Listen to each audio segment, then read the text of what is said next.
अस्सलाम वालेकुम क्लास। आज का जो हमारा लेक्चर है वो है fiscal policy. Fiscal policy is a part of macroeconomics. This policy is known as budgetary policy. Fiscal policy वो पॉलिसी है जिसको हम बजटरी पॉलिसी भी कहते हैं। ये कंट्रोल करती है, ये मैनेज करती है बाय गवर्नमेंट अपनी इकोनॉमी को स्टेबल करने के लिए।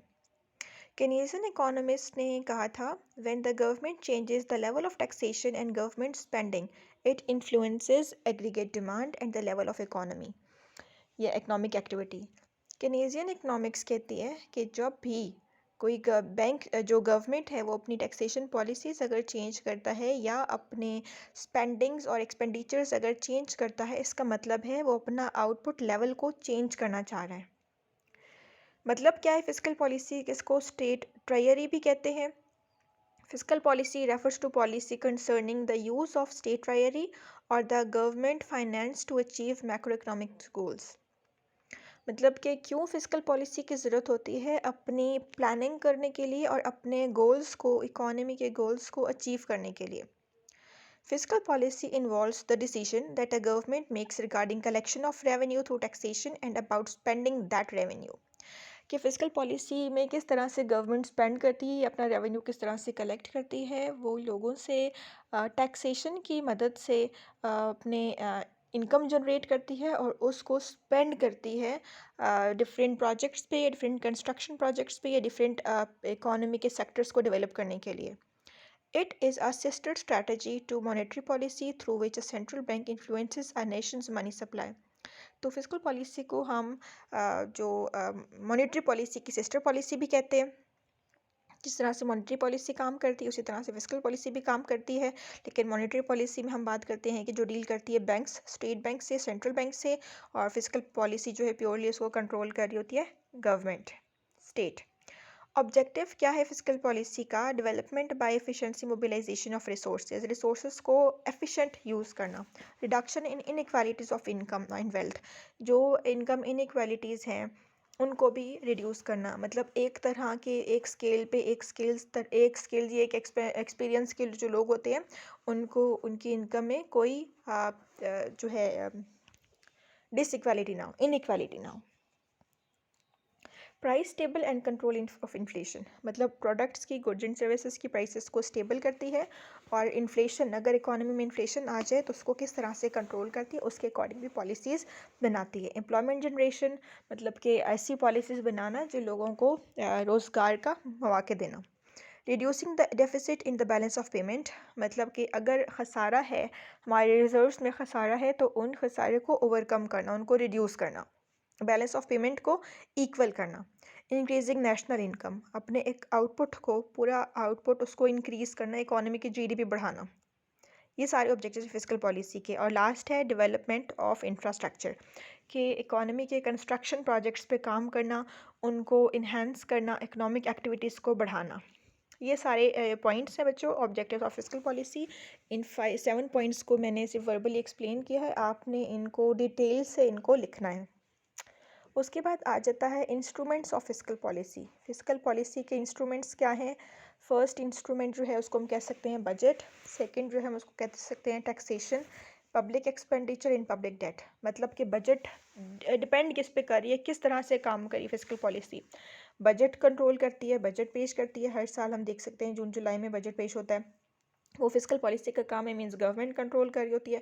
टैक्सेशन, मतलब टैक्सेस किन प्रोडक्ट्स पे ज़्यादा करना है, किन प्रोडक्ट्स पे कम करना है, किस तरह के टैक्सेस अप्लाई करने हैं, इसको कंट्रोल कर रही होती है। पब्लिक एक्सपेंडिचर, किन प्रोजेक्ट्स पे स्पेंडिंग करनी है, कौन से कंस्ट्रक्शन प्रोजेक्ट्स हैं उन पर ज़्यादा स्पेंडिंग की ज़रूरत है, वो दिखती है। पब्लिक डेट, ये किस तरह से कर्जा लेती है, समटाइम्स उसकी अगर इनकम उसकी इनफ नहीं है उसके प्रोजेक्ट्स को कंप्लीट करने के लिए, तो फिर वो लोगों से या अपने इंटरनल और एक्सटर्नल सोर्सेज से डेट्स लेती है।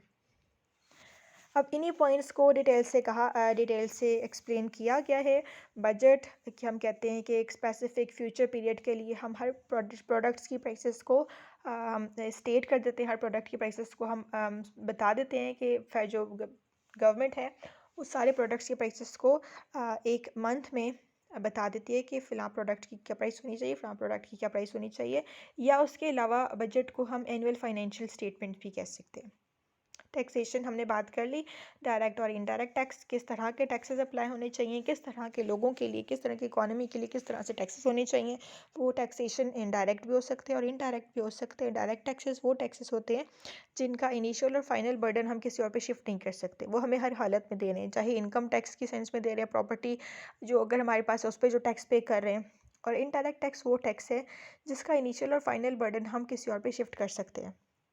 मतलब अगर हमारे पास हम अगर टैक्स पे नहीं करना चाह रहे तो हम किसी और सोर्स से वो टैक्स पे कर रहे होंगे, जिस तरह से सेल्स टैक्स हो गया, एक्साइज ड्यूटीज़ हो गई।